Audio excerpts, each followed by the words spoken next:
I'm Rex Peterson, and I'm a member of Plum, Thicket Farms. I'm very proud of my wife Nancy and my son Patrick, who are the other two members. We came here to the Sandhills because Nancy's dad had located here about 40 years ago, about the time Nancy and I got married.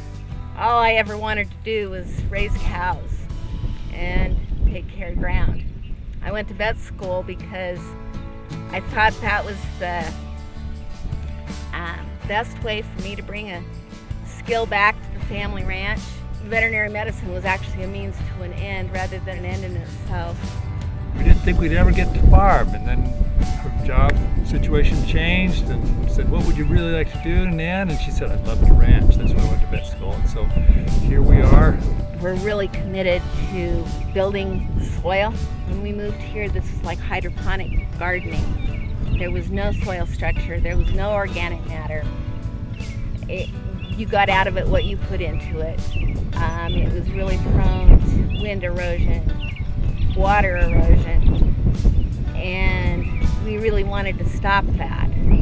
So Pat's no-till was an easy way to do that. In 2005, my guard unit was mobilized and we spent about 2 years in Iraq. And we were about an hour north of Baghdad. We were right next to the Tigris River, but it was like a chance to see what poor practice looks like in fast forward. I remember being absolutely amazed that basically life stops at the end of an irrigation ditch. You've got this situation where just millennia of overgrazing and over-tillage have basically made it so where it won't even grow a weed. And I was very much influenced by that, and I came home thinking, if we're not careful, we could do this to here. And then when I got back, there was a no-till conference down in Gering, and what they were talking about instead was the soil as a system, and talking about all the microbiology that lives inside the soil and what it takes to keep that alive, and how to build healthier soils. And I remember sitting there thinking, this soil beneath our feet is every bit as much of an ecosystem as the range. And it, again, we kind of had a little click moment. And those three things have probably influenced my views on stewardship more than anything else. So we planted a Cool Seasons cocktail that's primarily oats and peas. We practice a very diverse rotation. We try to throw as many different types of crops at the ground as possible in order to promote the diversity of the soil life underneath the surface.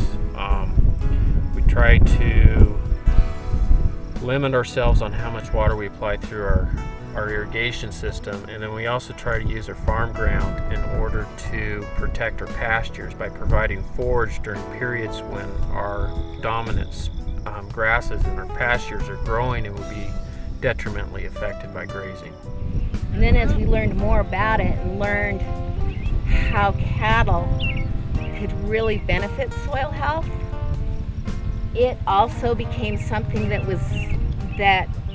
we really wanted to do because it allowed us to raise a lot more cattle on the same acres and make us more economically viable. Well, our hopes are to keep doing a better job. Patrick would really like to build the soil health, and I think that's a fantastic thing.